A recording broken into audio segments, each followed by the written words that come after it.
हर शिव मंदिर में आपने एक बात जरूर देखी होगी। लोग भगवान शिव के दर्शन करने से पहले नंदी महाराज के कान में अपनी मनोकामना बोलते हैं। लेकिन क्या आपने कभी सोचा है आखिर ऐसा क्यों किया जाता है? क्या सच में नंदी जी हमारी बातें भगवान शिव तक पहुंचाते हैं या इसके पीछे कोई गहरा आध्यात्मिक रहस्य छिपा है? आज की इस वीडियो में हम जानेंगे नंदी जी के कान में इच्छा बोलने का रहस्य, पुराणों में इसका महत्व और कैसे आपकी प्रार्थना सीधे महादेव तक पहुंचती है। तो वीडियो को अंत तक जरूर देखिएगा, क्योंकि आज जो रहस्य आप जानेंगे वो आपकी शिव भक्ति को पूरी तरह से बदल देगा।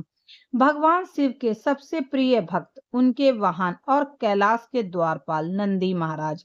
नंदी सिर्फ एक बैल नहीं है, बल्कि वे धर्म, भक्ति, शक्ति और समर्पण के प्रतीक हैं। शिव पुराण के अनुसार नंदी महाराज का जन्म ऋषि शिलाद के घर हुआ था। उन्होंने कठोर तपस्या करके भगवान शिव को प्रसन्न किया और शिव जी ने उन्हें अपना परम गण बना लिया। तभी से नंदी हमेशा शिव जी के सामने विराजमान रहते हैं। अगर आपने ध्यान दिया हो तो हर शिव मंदिर में नंदी जी की मूर्ति सीधे शिवलिंग की ओर देखती है। यह सिर्फ एक मूर्ति की दिशा नहीं है, बल्कि एक आध्यात्मिक संकेत है। मान्यता है कि भगवान शिव हमेशा समाधि में रहते हैं। वे संसार के शोर से दूर ध्यान में लीन रहते हैं। ऐसे में भक्त अपनी बात सीधे शिव जी तक नहीं पहुंचा पाते हैं। तब नंदी महाराज भक्तों और भगवान शिव के बीच सेतु, ब्रिज बनते हैं। पुराणों में कहा गया है कि नंदी जी हर भक्त की प्रार्थना सुनते हैं और उसे भगवान शिव तक पहुंचाते हैं। इसीलिए लोग उनके कान में धीरे से अपनी इच्छा बोल देते हैं। लेकिन ध्यान रखिए, यह सिर्फ मांगने की प्रक्रिया नहीं है, यह विश्वास और भक्ति का प्रतीक है। अब सबसे बड़ा प्रश्न, आखिर कान में ही क्यों बोलते हैं?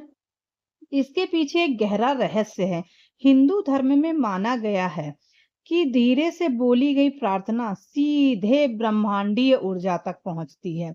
जब आप नंदी जी के कान में अपनी इच्छा बोलते हैं, तो आप अपनी ऊर्जा, अपनी भावना और अपना विश्वास एकाग्र करते हैं। यही कारण है कि मनोकामना बोलते समय मन साफ होना चाहिए, क्योंकि नंदी जी सिर्फ शब्द नहीं सुनते, वे आपके मन की भावना भी महसूस करते हैं। अधिकतर लोग मंदिर जाते हैं, जल चढ़ाते हैं और जल्दी में नंदी जी के कान में कुछ भी बोल देते हैं। लेकिन शास्त्रों में इसका सही तरीका बताया गया है।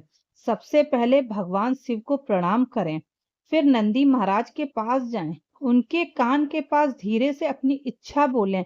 इच्छा बोलते समय किसी का अहित ना सोचें। अंत में ओम नमः शिवाय का जाप करें। कहते हैं सच्चे मन से कही गई बात महादेव अवश्य सुनते हैं। नंदी का अर्थ होता है आनंद। नंदी महाराज हमें सिखाते हैं कि अगर जीवन में शिव को पाना है तो सबसे पहले मन को शांत और स्थिर बनाना होगा। ध्यान दीजिए, नंदी हमेशा शांत बैठते हैं, उनकी नजर सिर्फ शिव पर रहती है। यह हमें संदेश देता है कि जिसका ध्यान केवल भगवान पर हो, उसे संसार की परेशानियां विचलित नहीं कर सकती हैं। बहुत लोग पूछते हैं, क्या नंदी जी के कान में बोली गई हर इच्छा पूरी होती है? उत्तर है, अगर आपकी इच्छा सच्ची, पवित्र और धर्म के अनुसार है, तो महादेव अवश्य कृपा करते हैं। लेकिन इच्छा में अहंकार, लालच या किसी का बुरा शामिल हो, तो उसका फल नहीं मिलता। भगवान शिव भोले जरूर हैं, लेकिन न्यायप्रिय भी हैं। कहते हैं एक गरीब भक्त रोज शिव मंदिर जाता था। उसके पास चढ़ाने के लिए कुछ नहीं था। वह सिर्फ नंदी जी के कान में जाकर कहता, महादेव बस मेरे परिवार को सुख देना। एक दिन मंदिर के पुजारी ने उसका मजाक उड़ाया, लेकिन कुछ समय बाद वही गरीब व्यक्ति सफल और सुखी हो गया। तब पुजारी ने पूछा, तुमने कौन सा चमत्कार किया? भक्त बोला, मैंने सिर्फ विश्वास रखा, बाकी सब महादेव ने किया। नंदी महाराज हमें 3 बातें सिखाते हैं: धैर्य, विश्वास, समर्पण। अगर जीवन में ये 3 बातें आ जाएं, तो हर मुश्किल आसान हो जाती है। तो अब जब भी आप शिव मंदिर जाएं, नंदी महाराज के कान में सिर्फ अपनी इच्छा मत बोलिए, बल्कि सच्चे मन से अपनी भावना व्यक्त करिए, क्योंकि जहां विश्वास होता है वहीं से चमत्कार शुरू होते हैं। अगर आप भी महादेव के सच्चे भक्त हैं तो कमेंट में जरूर लिखिए हर हर महादेव। वीडियो पसंद आए तो लाइक करें, चैनल को सब्सक्राइब करें और ऐसे ही रहस्यमय सनातन ज्ञान के लिए जुड़े रहें। हर हर महादेव।